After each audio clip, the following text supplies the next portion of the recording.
Good morning 12th class students.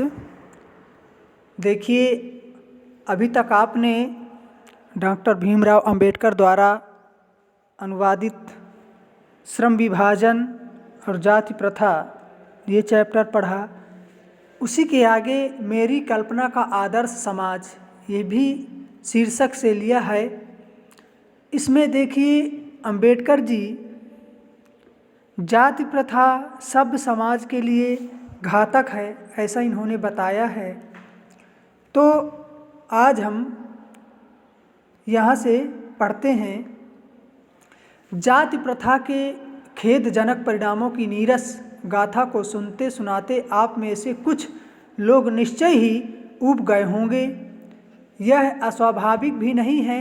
अतः अब मैं समस्या के रचनात्मक पहलू को लेता हूँ। ऐसे में देखिए, लोग जो हैं आदर्श समाज के विषय में पूछते हैं और यह अस्वाभाविक भी नहीं है। अतः मैं अब समस्या के रचनात्मक पहलू को लेता हूँ।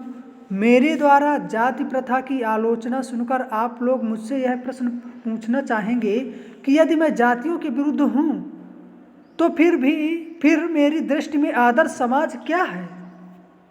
ठीक है, यदि ऐसा पूछेंगे तो मेरा उत्तर होगा कि मेरा आदर्श समाज स्वतंत्रता, समता, भ्रातृता पर आधारित होगा। भाई अंबेडकर जी ने कहा कि अगर आप मुझसे जो है पूछते हैं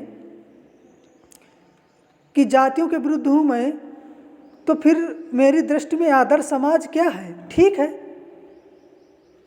भाई, मेरा उत्तर तो यही होगा, आदर्श समाज में स्वतंत्रता, समानता, भाईचारा, भ्रातृता मतलब भाईचारा पर आधारित होगा। क्या यह ठीक नहीं है? भ्रातृता अर्थात भाईचारे में किसी को क्या आपत्ति हो सकती है? किसी भी आदर्श समाज में इतनी गतिशीलता होनी चाहिए जिससे कोई भी वांछित परिवर्तन समाज के एक छोर से दूसरे तक संचारित हो सके। ऐसे समाज के बहुविधि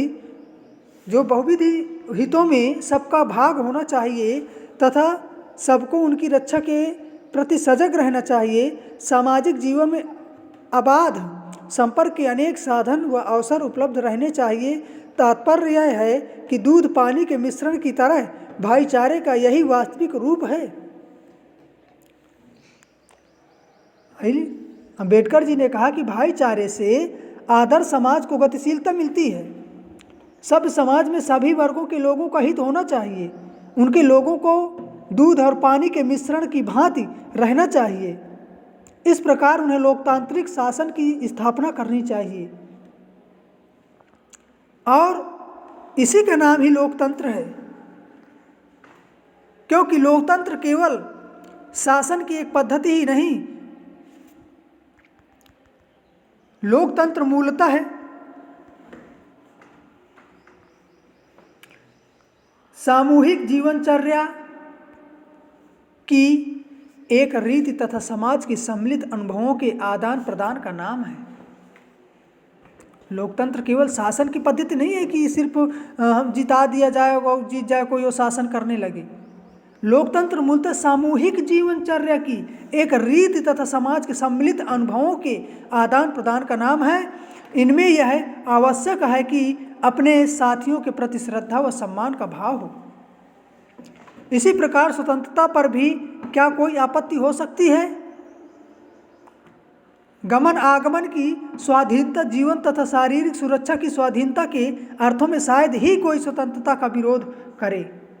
इसी प्रकार संपत्ति के अधिकार, जीविकोपार्जन के लिए आवश्यक औजार व सामग्री रखने के अधिकार, जिससे शरीर को स्वस्थ रखा जा सके, के अर्थ में भी स्वतंत्रता पर कोई आपत्ति नहीं हो सकती।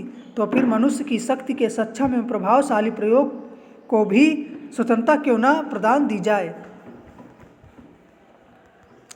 तो आज हम यहाँ तक ही पढ़ेंगे, फिर अगले वीडियो में अगले पैराग्राफ का अध्ययन करेंगे और आप लोग अच्छे से पढ़िएगा। धन्यवाद।